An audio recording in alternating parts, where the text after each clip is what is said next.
ويقبل التوبة عن عباده ويأخذ الصدقات وأن الله هو التواب الرحيم۔ کیا انہیں نہیں معلوم کہ اللہ تعالیٰ ہی اپنے بندوں کی توبہ قبول فرماتا ہے اور صدقات قبول فرماتا ہے۔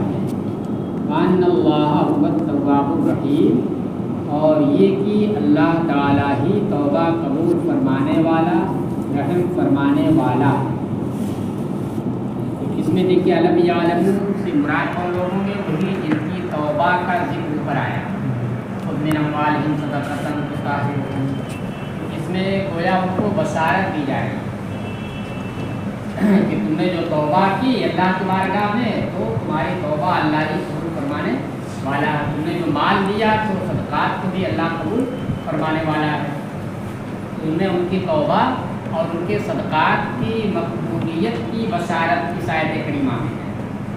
اور اگر اس کے علاوہ جو دوسرے لوگ ہوں وہ مراد ہوں، یہ نہ مراد ہوں، تو پھر اس اعتبار سے توبہ کی ترغیب بھی دینا ہوگا، توبہ کی ترغیب دینا ہوگا کہ آدمی کو توبہ کرتے رہنا چاہیے اور اللہ کی بارگاہ میں صدقات کرنا چاہیے۔ وَقُلِ اعْمَلُوا فَسَيَرَى اللَّهُ عَمَلَكُمْ وَرَسُولُهُ وَالْمُؤْمِنُونَ۔ اور اے محبوب تم فرماؤ ان سے کہ تم عمل کرتے رہو، اب اللہ اور اس کے رسول اور مومنین تمہارے عمل کو دیکھیں گے، اس پر نظر رکھیں گے کہ تم اس کے مطابق کرتے ہو یا نہیں کرتے ہو۔ وَسَتُرَدُّونَ إِلَىٰ عَالِمِ الْغَيْبِ وَالشَّهَادَةِ فَيُنَبِّئُكُم بِمَا كُنتُمْ تَعْمَلُونَ۔ اور عنقریب تمہیں پھیر دیا جائے گا ہر غیب اور ہر چھپی اور ظاہر چیز کو جاننے والے کی طرف، تو وہ تمہیں آگاہ کر دے گا اس سے جو تم کرتے تھے۔ وَآخَرُونَ مُرْجَوْنَ لِأَمْرِ اللَّهِ إِمَّا يُعَذِّبُهُمْ وَإِمَّا يَتُوبُ عَلَيْهِمْ۔ اور انہی میں سے کچھ دوسرے لوگ بھی ہیں۔ دیکھیے آیا نا کہ بہت سارے لوگ تھے جو کیا ہو گئے تھے کہ جنگ میں نہیں گئے تھے، پیچھے رہ گئے تھے، تو اب وہ کل کتنے قسم کے ہو گئے؟ 3 قسم کے ہو گئے۔ ایک تو منافق جو نفاق کی وجہ سے بغیر کسی عذر کے نہیں گئے، بس شرارت کی وجہ سے یہ اسلام کو ہم کیوں سپورٹ کریں۔ اور دوسرے وہ مومنین کہ جن کے پاس عذر تھا، عذر معقول تھا، وہ نہیں ہے۔ تیسرے وہ مومنین کہ جن کے پاس عذر معقول نہیں تھا پھر بھی نہیں، ان کے پاس مال تھا، دولت تھی، طاقت تھی، سب کچھ تھا، لیکن اس کے باوجود وہ نہیں گئے۔ اب یہ جو مومنین بغیر عذر کے نہیں گئے، ان کی 2 قسم ہوئی۔ یہ 10 لوگ تھے تو 2 قسم ہوئی، ایک 7 افراد پر مشتمل اور دوسرے 3 افراد پر مشتمل۔ تو 7 افراد پر مشتمل جو لوگ تھے وہ خوش نصیب رہے زیادہ، وہ اس طرح سے کہ جب انہیں احساس ہوا اپنی غلطی کا تو حضور کے تشریف لانے سے پہلے ہی انہوں نے جلدی سے توبہ کی، یہاں تک کہ اپنے آپ کو مسجد نبوی کے ستونوں میں باندھ دیا، اپنے جرم کے اعتراف میں، یعنی جرم کا اعتراف جلدی سے کر لیا، سبقت کی اس کی جانب۔ وہ 7 لوگ تھے، تو پھر ان کی توبہ کی قبولیت کا ذکر اوپر آ چکا ہے۔ اور وہ ہے نا وَآخَرُونَ اعْتَرَفُوا بِذُنُوبِهِمْ خَلَطُوا عَمَلًا صَالِحًا وَآخَرَ سَيِّئًا عَسَى اللَّهُ أَن يَتُوبَ عَلَيْهِمْ۔ امید ہے کہ اللہ ان کی توبہ قبول فرمائے گا۔ اتنا صرف کہہ دینا کہ امید ہے، وہ یقین کی منزل ہے۔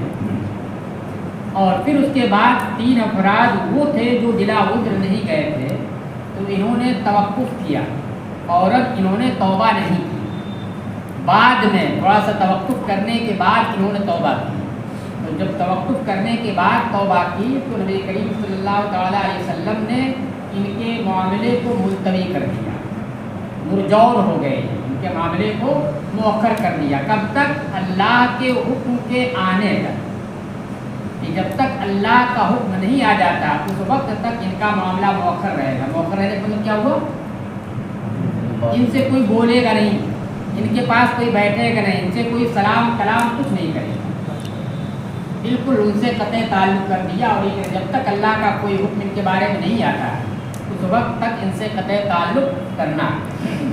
تو زمین کشادہ ہونے کے باوجود ان کے اوپر اس مقاطعہ کی وجہ سے تنگ ہو گئی، سادہ ہونے کے باوجود تنگ ہو گئی۔ اچھا نہیں لگتا جب آدمی اکیلا رہے سے کوئی نہ بولے، سب کچھ دولت ہونے کے باوجود وہ الفت محسوس کرتا ہے، راحت کا احساس اسے نہیں ہوتا ہے۔ پھر اس کے 50 دن کے بعد 50 دن تک اسے کوئی نہیں بولتا ہے، فتواتے تھے، نماز پڑھتے تھے، سب کچھ کرتے تھے، مگر کوئی بولتا نہیں تھا، کیونکہ وہ کہتے تھے کہ ابھی جو لوگ ہمارے ساتھ تھے، یہ 7 لوگ جو تھے یہ ہمارے ساتھ تھے، نہیں جانے والوں میں سے تھے، انہوں نے بھی قطع تعلق کر دیا، یہ بھی سلام کرنا بنتا ہے، اللہ کے رسول کا حکم ہے تو کون جائے گا سلام کر دیں۔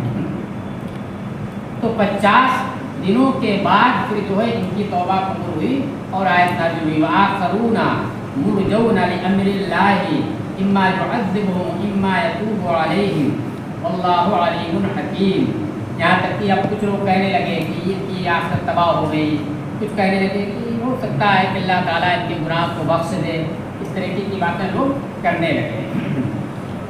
وآخرون مرجون لأمر اللہ اے من المتخلفین آخرون، ومن المتخلفین آخرون اے قوم آخرون مرجون لأمر اللہ، ارجا یرجی ارجاعا، اس کے معنی ہوتا ہے مہلت دینا، مؤخر کر دینا۔ اسی سے آیا نا قرآن میں سورہ شعراء کے اندر، سورہ شعراء آپ کو پڑھا نہیں پڑھا تب پہلے ہوتا قالوا ارجہ واخاہ، قالوا ارجہ، ارجا یرجی ارجان سے پہلا میں کیا بنے گا ارجے، یا گر جائے گی ارجے، اس میں جو حال لگی جو سکون کے ساتھ ہے وہ ضمیر، اور ضمیر سے مراد کون ہے حضرت موسیٰ علیہ السلام، اور واخاہ ہارون ان کے بھائی، یہ فرعونیوں نے کہا۔ جب یہ لوگ گئے تو پھر ان لوگوں نے کیا کیا، مطلب قتل کرنا چاہا، تو لوگوں نے کہا کہ نہیں ان کو اور ان کے بھائی کو ذرا مہلت دے دیجیے، مؤخر کر دیجیے، تھوڑا سا اور دیکھ لیجیے۔ تو بہرحال ارجا کے معنی ہوتا ہے مؤخر کر دینا، ملتوی کر دینا، اسی سے اس میں مفعول ہے۔ اور کچھ دوسرے لوگ ہیں کہ جن کے معاملے کو اللہ کے حکم تک، لام الا کے معنی ہے، جن کے معاملے کو اللہ کے حکم تک یعنی حکم آنے تک مؤخر کر دیا گیا، اما یعذبہم و اما یتوب علیہم، یا تو وہ انہیں عذاب دے گا اگر وہ توبہ نہیں کرے، اور یا تو ان کی توبہ قبول فرمائے گا اگر وہ توبہ کرے گا۔ توبہ چونکہ کی ہے اس لیے کنفرم ہو گیا کہ اللہ ان کی توبہ قبول فرمائے گا، اور فرما دیا اس نے۔ واللہ علیم حکیم، اس سے سمجھ میں آ رہا ہے کہ اگر کوئی گناہ کرے تو جب تک وہ توبہ قبول نہ کرے، توبہ نہ کرے تو اللہ اس کی توبہ سے معاف نہیں فرماتا ہے۔ اور کچھ دوسرے لوگ ہیں جن کے معاملے کو اللہ کے حکم آنے تک مؤخر کر دیا گیا، یا تو وہ انہیں عذاب دے اور یا تو ان کی توبہ قبول فرمائے۔ واللہ علیم حکیم، اور اللہ سب کچھ جاننے والا، ان کے دلوں کے اندر کیا ہے جو توبہ کر رہے ہیں اسے جاننے والا، اور اس کے بارے میں جو حکم دے اس میں وہ حکمت والا ہے۔ والذین اتخذوا مسجدا ضرارا وکفرا وتفریقا بین المؤمنین وإرصادا لمن حارب اللہ ورسولہ من قبل۔ دیکھیے فیما یتلی علیکم الذین اتخذوا، فیما یتلی علیکم، یہ عبارت یہاں مقدر نکلے گی جو بنے گی خبر مقدم، وفیما یتلی علیکم الذین اتخذوا، کہ اسی بیان میں جس کی تلاوت جس کا ذکر تمہارے سامنے کیا جا رہا ہے اسی میں ان لوگوں کا بھی ذکر ہے، وہ لوگ بھی ہیں کون؟ الذین اتخذوا مسجدا، جنہوں نے ایک مسجد بنائی، کس لیے بنائی؟ ضرار کے لیے، یعنی نقصان پہنچانے کے لیے۔ ٹھیک ہے، مسجد ضرار کا نام آپ نے سنا ہوگا نا، مسجد ضرار۔ مسجد ضرار کیا ہے؟ مسجد ضرار یہ ہے کہ دیکھیے اس کی تفصیل اس طرح ہے کہ قبیلے خزرج کے اندر ایک شخص تھا جس کا نام تھا ابو عامر۔ ابو عامر قبیلے خزرج، انصار کے دو قبیلے تھے نا، اوس اور خزرج، تو یہ دونوں آپس میں لڑتے بھی رہتے تھے، خوب دور گئے تو پھر سب مل گئے۔ تو قبیلے خزرج کا ایک شخص تھا ابو عامر، یہ کافر تھا، اور پھر اس کے بعد اس نے نصرانیت قبول کر لی. نصرانیت قبول کی تو پھر راہب بن گیا، پادری، اللہ کی راہ میں وقف ہو گیا. تو اس کے راہب بننے کی وجہ سے بہت سارے لوگ اس کے عقیدت مند ہو گئے. نذرانے چڑھاوے وغیرہ آنے لگے. تو فائدہ یہ ہے نا. تو بڑے عقیدت مند ہو گئے اس کے راہب ہونے کی وجہ سے، انہیں کے قوم کے اندر، حضرت کے لیے اور اس کے اندر. پھر اس کے بعد کیا ہوا، سرکار ہجرت کر کے وہاں تشریف لے گئے.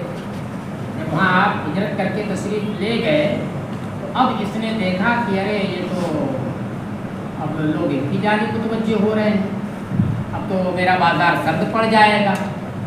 تو سرکار نے اسے بھی دعوت دی اسلام کی.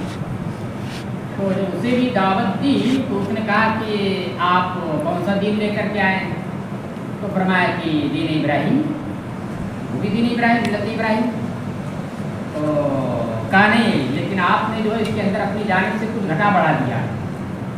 تو حضور نے اس کی غلط فہمی دور کرنے کی پوری کوشش کی، لیکن وہ مانا نہیں. اس کی وجہ یہ تھی کہ وہی کہ جو سرداری اس کو حاصل تھی، جو مبتدا بنا ہوا تھا، عقیدت کا مرکز بنا تھا، تو وہ خطرے میں اسے جاتا ہوا دکھائی دیا. تو اس لیے ماننا تھا نہیں اسے، تو اس لیے اس نے مانا نہیں. یہاں تک کہ اسی مباحثے کے اندر جوش میں آ کر کے اس نے یہ کہہ دیا کہ اے اللہ، ہم دونوں میں سے جو جھوٹا ہو اپنی بات میں اسے تو غربت کی موت دے، یعنی وطن سے دور اجنبی جگہ میں کہیں لے جا کر کے اسے تو موت دے. یہ اس نے اللہ سے دعا کی. سرکار نے آمین کہا. سرکار نے آمین فرما دیا.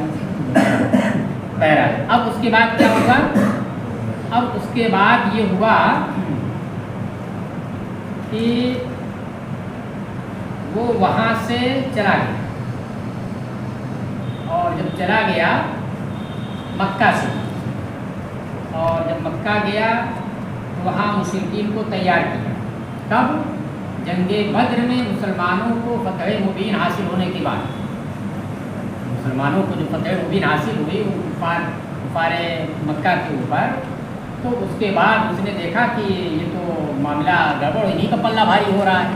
اب تو اور ہماری سرداری ختم ہو جائے گی، ہم کو کوئی پوچھنے والا نہیں رہے گا.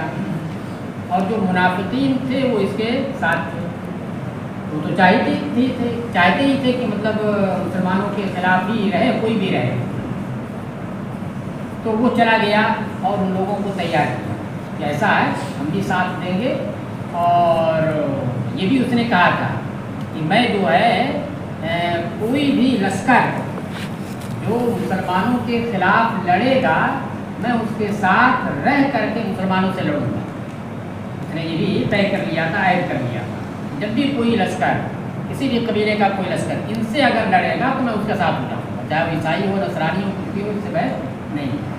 پھر وہاں گیا، ان لوگوں کو تیار کیا. تیار کرنے کے بعد پھر آیا، ساتھ میں وہ بھی آیا، اور وہی غزوہ وہ واقع ہوا، پیش ہوا. تو اب اس کے ماننے والے منافقین وغیرہ یہاں پر سب تھے. تو اب وہ آیا اس میدان میں، تو آگے بڑھ کر کے اس نے سوچا جو ہمارے عقیدت کیش لوگ ہیں تو ہم ان کو اپنے پالے میں کر لیں. اور اس نے آگے بڑھ کر کے ان لوگوں کو بلانے کی کوشش کی، مگر کوئی گیا نہیں. اس وجہ سے کیا ہوا کہ اسے اور زیادہ نا امیدی ہوئی. تو بہرحال پھر اس کے بعد کیا ہوا کہ وہ وہاں سے چلا گیا.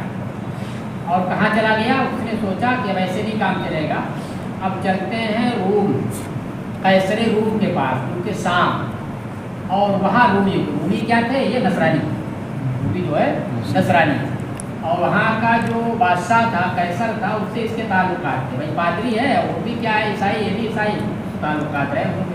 تو اس لیے گیا کہ اب اس کو تیار کرتے ہیں، بڑا سا لشکر لے کر کے، اور آتے ہیں اور ان سے لڑنے کے لیے اسے کہتے ہیں.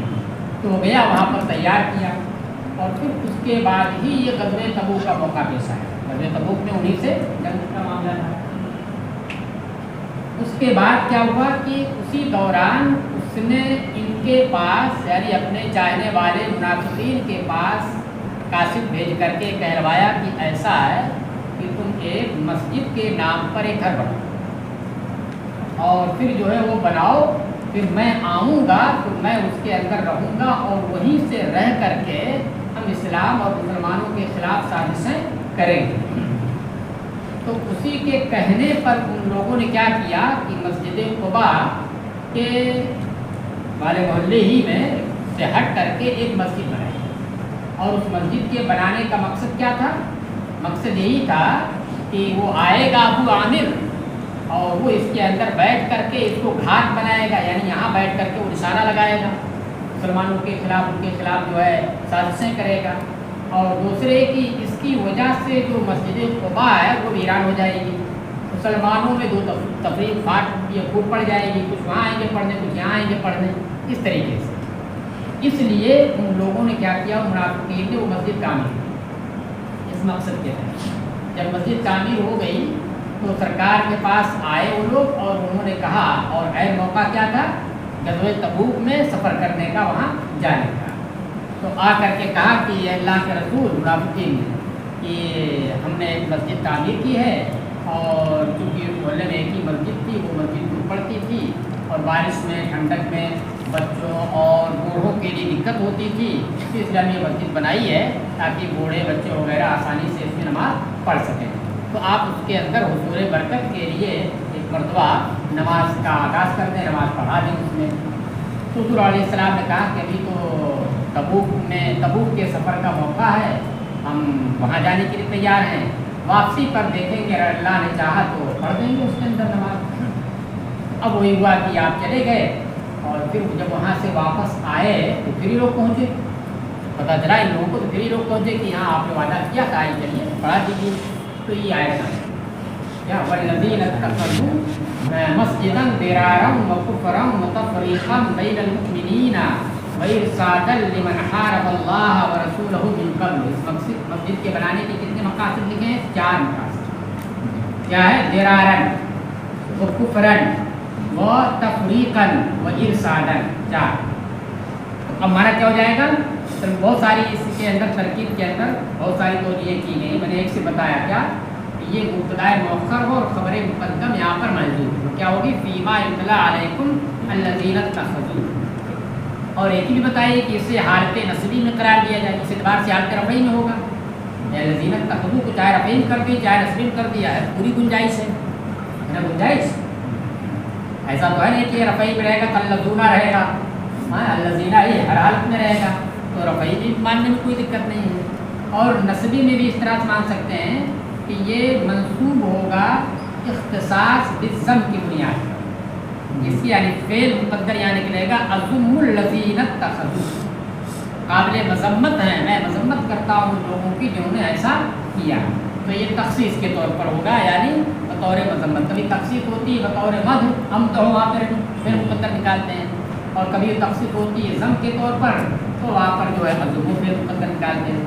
اس اعتبار سے جب اضم آپ فعل مقدر نکالیں گے تو یاد سے نصبی فعل فاعل مفعول سے مل کر جملہ فعلیہ ہو جائے گا۔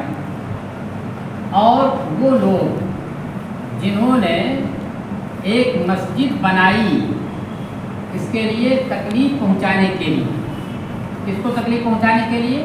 مسجد قباء ضرر پہنچانے کے لیے، وہ کفرن اور کفر کی وجہ سے بنائی، یہ بنائی کس لیے تھی؟ ایمان کے جذبے کے تحت نہیں، کفر کے جذبے کے تحت، کفر کی وجہ سے بنائی، وتفریقا بین المؤمنین اور مسلمانوں کے درمیان پھوٹ ڈالنے کے لیے، وارصادا لمن حارب اللہ ورسولہ من قبل اور اس بدبخت کی کمین گاہ بنانے کے لیے بنائی۔ ارصاد کے معنی ہوتا ہے انتظار کرنا، ایک معنی یہ ہوتا، اور دوسرا معنی ارصاد کا ہوتا ہے کسی کو راستے پر گھات میں کھڑا کر دینا۔ گھات کا مطلب نشانے کی جگہ جہاں سے آدمی دشمن کے اوپر حملہ کر سکے، جیسے ادھر سے جانے والا دشمن اب کہیں چھپ کر کے وہ بیٹھ گیا، تو جس جگہ وہ بیٹھا اس کو کیا کہیں گے؟ اس کو اس بیٹھانے پر ایسا کام کرنے کو کیا کہیں گے؟ ارصاد کریں گے، اور اس جگہ کو مرصاد کریں گے۔ کیا ہے وہ قرآن میں آیت انک لبالمرصاد، جو ہے گھات میں، تو ارصاد بھی اسی کا مصدر ہو جائے گا۔ انتظار کا بھی معنی ہو سکتا ہے، اعلیٰ حضرت علیہ رحمٰن نے کنز الایمان میں